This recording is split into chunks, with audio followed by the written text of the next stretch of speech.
আসসালামু আলাইকুম রহমতুল্লাহ। দেখেন কত সহজে আমরা প্যাসিভ থেকে অ্যাক্টিভ করতে পারি। আমরা কিন্তু অ্যাক্টিভ থেকে প্যাসিভের ভিডিওটা দিয়েছি, যারা দেখেন না একটু দেখে নেবেন। আর এখন পড়াবো হলো প্যাসিভ থেকে অ্যাক্টিভ। হ্যাঁ, প্যাসিভের মূলত স্ট্রাকচারটা কি আমরা কিন্তু জানি, যে subject plus auxiliary verb plus V3 plus by plus object. আর অ্যাক্টিভের স্ট্রাকচারটা হচ্ছে subject plus verb plus object. এইটা হচ্ছে স্ট্রাকচার, এটা সবাইকে মনে রাখতে হবে। এখানে একটু ভালো করে খেয়াল করেন তো, আসলে ভয়েস কি মূলত কিসের উপরে চলে? ভয়েস কিন্তু মূলত সমান সমান ভার্ব। ঠিক আছে, ভয়েস কিন্তু ভার্বের সাথে সম্পর্কযুক্ত।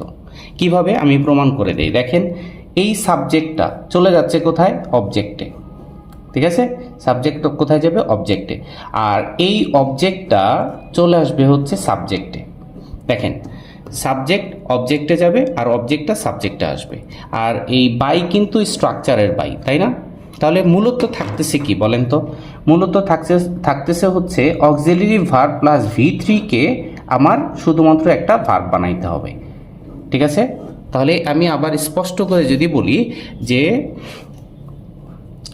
সাবজেক্ট চলে যাচ্ছে অবজেক্টে আর অবজেক্ট চলে আসতেছে সাবজেক্টে।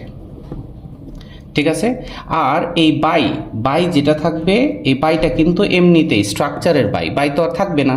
মূল খেলা কিন্তু অক্সিলারি ভার্ব থেকে অক্সিলারি ভার্ব প্লাস V3 থেকে একটা মাত্র ভার্ব বানাইতে হবে। ঠিক আছে না? আচ্ছা, এখন আমরা এটা কিভাবে করব? এটা মূলত দেখেন, আমরা মোটামুটি তিনটা কাজ করলেই, মোটামুটি তিনটা জিনিস স্টেপ ফলো করলেই হয়ে যাবে। প্রথম কাজ হচ্ছে কাটাকাটির কাজ। কাটাকাটির কাজ মানে কি? বাই, বি, বিং, বিন, এই চারটা শব্দ যদি কোনো সেন্টেন্সে এরকম আসে যে প্যাসিভ থেকে অ্যাক্টিভ করতেছেন, সেক্ষেত্রে এই চারটা শব্দ থাকা মানে এটা 100% কাটা যাবে। কেন কাটা যাবে? কারণ হচ্ছে বাই, বি, বিং, বিন এই চারটা শব্দ সাধারণত অ্যাক্টিভে হয় না, তাহলে দেখলে আমরা কেটে দিব। আর দ্বিতীয় কাজ কি? সাবজেক্টটা অবজেক্টে যাবে, অবজেক্টটা সাবজেক্টে। এই যে মাত্র যেটা বললাম, সাবজেক্টটা অবজেক্টে চলে যাবে আর অবজেক্ট যদি থাকে এটা সাবজেক্টে চলে আসবে। ঠিক আছে, আর এই 3 নাম্বারটা কি? 3 নাম্বারটা হচ্ছে যদি সেন্টেন্সে দেখেন 3টা ভার্ব আছে, তাহলে 3টা যদি ভার্ব থাকে, ধরে নিলাম এরকম 3টা ভার্ব আছে পাশাপাশি, 3টা ভার্ব থাকলে এই 3টার থেকে আমার 2টা বানাইতে হবে। ঠিক আছে, এই যে এরকম 3টা ভার্ব থাকলে বানাইতে হবে কয়টা? 2টা ভার্ব। আর যদি 2টা ভার্ব থাকে তাহলে আমার বানাইতে হবে একটা। এইটুকু যদি টেকনিক্যালি মনে রাখতে পারেন তাহলে আপনার প্যাসিভ থেকে অ্যাক্টিভ শতভাগ পারবেন ইনশাআল্লাহ। তো দেখেন প্রথম যে সেন্টেন্সটা আছে যে the book is read by Mohammad, তো প্রথম কাজ কি? কাটাকাটি। দেখেন তো এখানে বাইটা কিন্তু কাটা যাবে। ঠিক আছে, আচ্ছা, তো কাটার কাজ শেষ। দ্বিতীয় কাজ হচ্ছে সাবজেক্টটা অবজেক্টে যাবে, অবজেক্টটা সাবজেক্ট। তাহলে দিস বুক, দা বুকটা সাবজেক্টে ছিল, এই যে আমি অবজেক্টে দিয়ে দিলাম। ঠিক আছে, আচ্ছা, তারপরে মোহাম্মদ হচ্ছে অবজেক্ট ছিল, সাবজেক্টে নিয়ে আসলাম। তাহলে মূলত দেখেন ইজ রেড এইটা হচ্ছে মূল বিষয়। তাহলে ইজ রেড এইটা যদি এখানে দুইটা ভার্ব আছে, 2টা ভার্ব থাকলে আমরা কি করি? একটা ভার্ব বানাই। তাহলে একটা ভার্ব মানে কি? তোমার অক্সিলারি ভার্ব তো কাটতেই হবে। দুইটার থেকে যদি একটা রাখতে হয় তাহলে অক্সিলারি রাখবো নাকি মেইন রাখবো? মেইনটাই নিশ্চয়ই রাখবো। তাহলে রিডের এখন এটা অবশ্যই প্রেজেন্ট টেন্স ছিল না, ইজ প্রেজেন্ট টেন্স ছিল, তাহলে 2টা থেকে একটা করলে রিড হইতে পারে প্রেজেন্ট টেন্সে, আবার রিডসও হইতে পারে। ঠিক আছে কিনা? আর যদি এখানে ওয়াজ রেড থাকতো তাহলে কিন্তু আমরা শুধুমাত্র পাস্ট টেন্স ব্যবহার করতাম। আচ্ছা, তাহলে এখানে ইজ রেড প্রেজেন্ট টেন্স, এই কারণে রিডও হইতে পারে, রিডসও হতে পারে। তো এখানে রিডস হলো কেন? মোহাম্মদের সাথে রিডস। দেখছেন কত সহজে হয়ে গেছে। আচ্ছা, আরেকটা করি তাহলে আরও বেশি ক্লিয়ার হবে। তো প্রথম কাজ কি? কাটাকাটির কাজ 2 নম্বরে। তাহলে the letter was written by Honey, তো বাইটা কাটা গেল, কাটাকাটির কাজ শেষ। তো সাবজেক্টটা দ্য লেটার এবং অবজেক্ট হচ্ছে হানি, তো সাবজেক্টটা অবজেক্টে যাবে দ্য লেটার, তা অবজেক্টটা কি? হানি ছিল, তো সাবজেক্টে আসবে হানি। এ পর্যন্ত ক্লিয়ার? তো বাকি থাকলো কি? Was written. তাহলে বাকি থাকলো হচ্ছে দেখেন ওয়াজ রিটেন। আচ্ছা, দুইটা ভার্ব আছে, তাহলে একটা ভার্ব বানাইতে হবে। তো দুইটার থেকে যদি একটা রাখতে চান তাহলে অক্সিলারি তো থাকবে না, মেইন ভার্বটা রাখতে হবে। তাহলে মেইন ভার্বের আমি রাইট লিখব নাকি রাইটস লিখব নাকি রোট লিখব? হ্যাঁ, তাহলে এই ওয়াজ যেহেতু পাস্ট টেন্স ছিল, আমি তো টেন্স চেঞ্জ করতে পারবো না, তাহলে রাইটও হবে না রাইটসও হবে না, শুধুমাত্র রোট হবে। এটা পাস্ট টেন্স বলে, বুঝছি কিনা? এ কারণে আমার এখানে দেখেন রোট, হানি রোট দ্য লেটার। ক্লিয়ার? আচ্ছা, তারপরে আমরা যাব 3 নম্বরে। 3 নম্বরে প্রথমে দেখি the work will be finished by them. এখানে কাটাকাটির কাজ আছে, এখানে কিন্তু বি কাটা যাবে, বাই কাটা যাবে। তো এখন কাটাকাটির কাজ শেষ, এখন সাবজেক্টটা অবজেক্টে যাবে এবং অবজেক্টটা সাবজেক্টে আসবে। দেখি এখানে সাবজেক্টটা কি? সাবজেক্টটা হচ্ছে দ্য ওয়ার্ক, দ্য ওয়ার্কটা সাবজেক্ট এবং অবজেক্ট হচ্ছে দেম।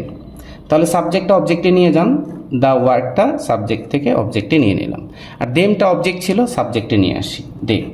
এইটুকুতে তো কোনো সমস্যা নাই। আচ্ছা, এখন থাকলো কি?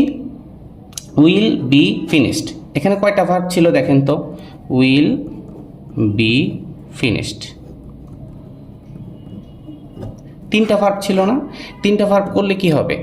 3টার থেকে 2টায় আনতে হবে না? তাহলে 2টায় বি তো এমনিতেই কাটা গেল। তাহলে উইল একটা মডেল, মডেলের পরে সবসময় বেস ফর্ম হয় ফিনিশ। ক্লিয়ার কিনা? তাহলে যে দেখেন এখানে কিন্তু উইল ফিনিশ, তাহলে they will finish the work. ঠিক আছে, খুবই মজার, খুবই মজার। ওকে, 4 নম্বরে the house is being painted by the workers. এখন দেখি প্রথমে কাটাকাটির কাজ। কাটাকাটি কি কি কাটবো দেখেন? বিং কাটা গেল, তারপরে বাই কাটা গেল। ওকে, অবজেক্টটা সাবজেক্ট আসলো, দ্য ওয়ার্কার্স। এই যে দেখেন দ্য ওয়ার্কার্স, অবজেক্টটা সাবজেক্টে। আচ্ছা, তারপরে সাবজেক্টটা অবজেক্টে যাবে, দ্য হাউস। এই দেখেন দ্য হাউস। তাহলে আমার দ্য ওয়ার্কার্স দ্য হাউস, এই দুইটাতে কোনো সমস্যা নাই, আর বাই তো কাটাই গেল। তাহলে মূল বিষয়টা কি থাকলো? Is being painted. দেখেন ইজ বিং পেইন্টেড, তাহলে বাকি থাকলো কি? ইজ বিং পেইন্টেড, তাই তো? তাহলে চলেন আমরা একটু, আমি কিন্তু বিংটা কেটে নিয়েছি মানে বুঝার স্বার্থে। তাহলে ইজ বিং পেইন্টেড, এখান থেকে মনে রাখবেন বিং মানে হচ্ছে কন্টিনিউয়াস টেন্স। বিং মানে কি? অবশ্যই কন্টিনিউয়াস টেন্স। বিং মানে কন্টিনিউয়াস টেন্স, এটা কিন্তু আমরা জানি। বিংটা অবশ্যই কন্টিনিউয়াস।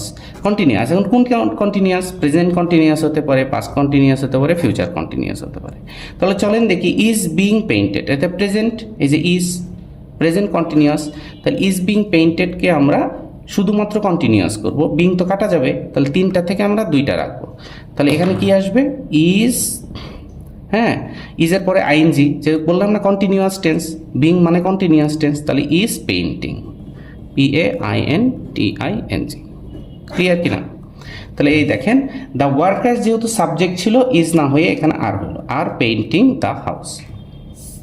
আচ্ছা, 5 নম্বরে দেখব the song was being sung by her. এখানে দেখেন প্রথম কি? বাই কাটাকাটির কাজ, তারপরে বিং কাটাকাটির কাজটাকে সারলাম, তারপরে এখন আসেন দ্য সং। দ্য সংটা সাবজেক্ট ছিল, অবজেক্টে নিয়ে নিলাম, অবজেক্ট হার ছিল, সাবজেক্টে আসলো শি হয়ে। এখন ওয়াজ বিং সাং, তাহলে আমার এখানে কি থাকবে? ওয়াজ বিং সাং, তাই না? তাহলে ওয়াজ বিং সাং, তাহলে 3টার থেকে আমার 2টা করতে হবে, তাহলে বিং তো আর থাকবে না, তাহলে ওয়াজের ওয়াজও হইতে পারে, ওয়াজের ওয়ারও হইতে পারে। আর যেহেতু বিং মানে কন্টিনিউয়াস টেন্স, তাহলে ওয়াজ অথবা ওয়ারের পরে আইএনজি, তাহলে সাংয়ের আইএনজি ফর্ম হচ্ছে সিং, স্যাং, সাং, সিঙ্গিং, তাই না? কন্টিনিউয়াস টেন্স যেহেতু, তাহলে ওয়াজ সিঙ্গিং অথবা ওয়ার সিঙ্গিং। তাহলে শি যেহেতু আছে, শি ওয়াজ সিঙ্গিং। দেখছেন একদম বৈজ্ঞানিক, মানে এত মানে পারফেক্ট, 100% মিলবে। ঠিক আছে, আচ্ছা, তারপরে দেখি the meal has been cooked by mother. তো প্রথমে কাটাকাটির কাজ, বাইটা কাটা গেল, বিনও কিন্তু কাটা যাবে। আচ্ছা, তাহলে মাদার অবজেক্ট ছিল, সাবজেক্টে আনলাম, দ্য মিল সাবজেক্ট ছিল, অবজেক্টে চলে গেল। তাহলে হ্যাজ বিন কুক, 3টা শব্দ, 3টা ভার্ব একসাথে, তাহলে আমার 2টা করতে হবে, 3টাকে 2টা বানাইতে হয়। তাহলে হ্যাজের হ্যাজও হইতে পারে, হ্যাজের কিন্তু হ্যাভও হইতে পারত, যেহেতু মাদার এ কারণে হ্যাভ হবে না। তাহলে আমরা জানি হ্যাভ হ্যাজ হ্যাডের পরে সবসময় V3 ফর্ম হয়, তাহলে কুকডের V3 ফর্ম কুকড। ওকে, আচ্ছা, 4 the movie had been watched by the students, এখানে দেখেন বাই, কাটাকাটির কাজ সারি আগে, বিন এগুলো কাটা গেল। দ্য অবজেক্টটা the students, the movie subject ছিল, অবজেক্টে চলে গেল। তাহলে এখানে কয়টা শব্দ ছিল? 3টা ভার্ব ছিল, 3টা থেকে 2টা বানাইতে হবে। হ্যাড বিন ওয়াচড, তাহলে বিন তো এমনিই কাটা গেল, হ্যাডের হ্যাড থাকলো, আর হ্যাভেজ হ্যাডের পরে V3 ফর্ম হয়ে ওয়াচড। ঠিক আছে।